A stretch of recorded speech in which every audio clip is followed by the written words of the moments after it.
जय गुरुदेव। मैं सुजीत धार्मिक ज्ञान A to Z में आपका स्वागत करता हूं। आज हम बात करेंगे स्वामी निखिलेश्वरानंद जी के बारे में, जिन्होंने कि अपने शिष्यों को यानी उनकी इच्छा के अनुसार वे महाभारत काल को कलयुग में देखना चाहते थे और महाभारत युद्ध को देखना चाहते थे। तो वे किस प्रकार से, किस शक्ति के माध्यम से उन्होंने अपने शिष्यों को महाभारत के उन दृश्यों को दिखाए थे जो कि अलौकिक माना जाता है। यह बात उस समय की है जब देहरादून से आगे मसूरी एक रमणीय स्थल है, वहाँ से कुछ मील की दूरी पर लाल टीबा नामक एक जगह है जहाँ टीला बाबा के आश्रम है और उसके बाहर ही गुरुदेव बैठे हुए थे। वहीं माँ आनंदमयी उनकी जो शिष्या थी, उन्होंने प्रश्न किया था कि भगवान कृष्ण ने कुरुक्षेत्र के मध्य में खड़े होकर अर्जुन को गीता का पवित्र संदेश दिए थे, तो उन्होंने अपने श्रीमुख से दिए थे। क्या यह दृश्य ब्रह्मांड में स्पष्ट है और क्या कोई भी भारतीय का सौभाग्य हो सकता है कि उस बिंब का दृश्य अपनी आंखों से इस समय प्रत्यक्ष देख सके? यह बेहद ही गूढ़ और कठिन प्रश्न था। इसके उत्तर में गुरुदेव कहते हैं कि प्रत्येक घटना, प्रत्येक बिंब, काल के प्रत्येक जो बिंब है वो अमिट है, उसे समाप्त नहीं किया जा सकता। प्रत्येक घटना ब्रह्मांड में व्याप्त है, प्रत्येक शब्द ब्रह्मांड में व्याप्त है। योगी अपनी साधना के बल पर उस बिंब को पकड़ने में सक्षम हो पाते हैं और स्वयं उस दृश्य को देखता ही है, साथ ही अपने शिष्यों को, अपने साधकों को भी उस घटना या बिंब का साक्षात करा सकता है। ऐसी साधना या शक्तियाँ हैं।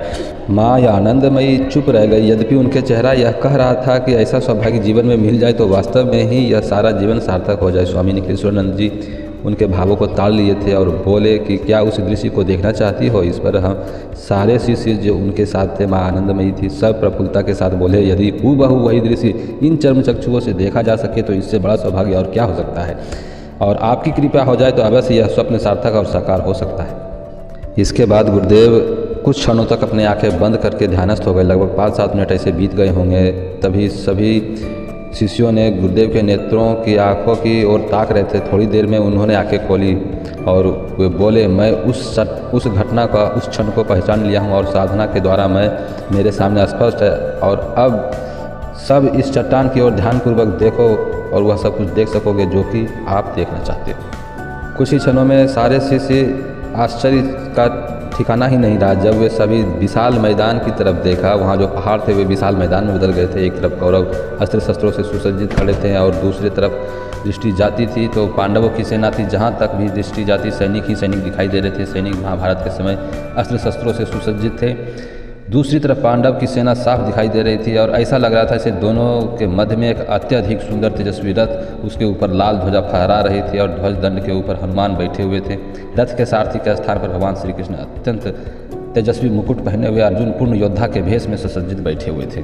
उनके स्कंद पर गांडीव लटका हुआ साफ साफ दिखाई दे रहा था। बिल्कुल सभी शिष्यों के सामने यह दृश्य स्पष्ट और साकार था। भगवान श्री कृष्ण के मुख से निकले हुए उन शब्दों को वे सभी साफ साफ सुन रहे थे। उस समय श्री कृष्ण के मुख से निकले हुए शब्द जो थे, ऊर्ध्व मूल मग शाख ममस्तम प्राहु शंख ययम। उस समय सारे शिष्य जो थे रोमांचित हो रहे थे। ऐसा लग रहा था सबकी आंखों से एक ही दृश्य नहीं, अपितु सारे रोम रोम आंखें बन गई हों और हजारों हजारों आंखों से उन अलौकिक दृश्यों को देख रहे हों। और इधर उधर सभी लोग देख रहे थे तो सभी गुरु भाई एक टक मूर्तिवत उस दृश्य को देख रहे थे। ना तो सामने कोई पहाड़ था, जो पहले था वह सारे पहाड़ गायब हो चुके थे, ना किसी प्रकार की शिला थी और सारे पूरा का पूरा मैदान विविध सैनिकों से भर चुके थे। शायद वह भीष्म पितामह हो सकते थे या वही दुर्योधन हो सकते थे। कृपाचार्य है, उधर द्रोणाचार्य खड़े खड़े साफ दिखाई दे रहे थे। उन सभी के मध्य में भगवान श्री कृष्णचंद्र साफ साफ दिखाई दे रहे थे। कितना उज्ज्वल दृश्य था, कितना अलौकिक बिंब सभी के सामने प्रकट था। जो कुछ भी देखा था वो अद्वितीय था, कुछ भी देख रहे थे वो अवर्णनीय थे। और उस द्वापर युग के घटित घटना के भी वे लोग साक्षी हुए। अपनी आंखों से भगवान श्री कृष्ण चंद्र का दर्शन कर सके, और दर्शन ही नहीं, आप तो पूरे दृश्य को अपने जीवन में उतारने का भी वे लोग प्रयास किए थे। तभी स्वामी निखिलेश्वरानंद जी की आवाज़ गूंज उठती है कि क्या सोच रहे हो। और उस समय सारे दृश्य जो थे समाप्त हो चुके थे। सामने मसूरी की पहाड़ियाँ साफ साफ दिखाई दे रही थी और सारे आसपास की शिला आ चुकी थी और पूज्य गुरुदेव जो है सबको वात्सल्य भाव से मुस्कुराते हुए देख रहे थे।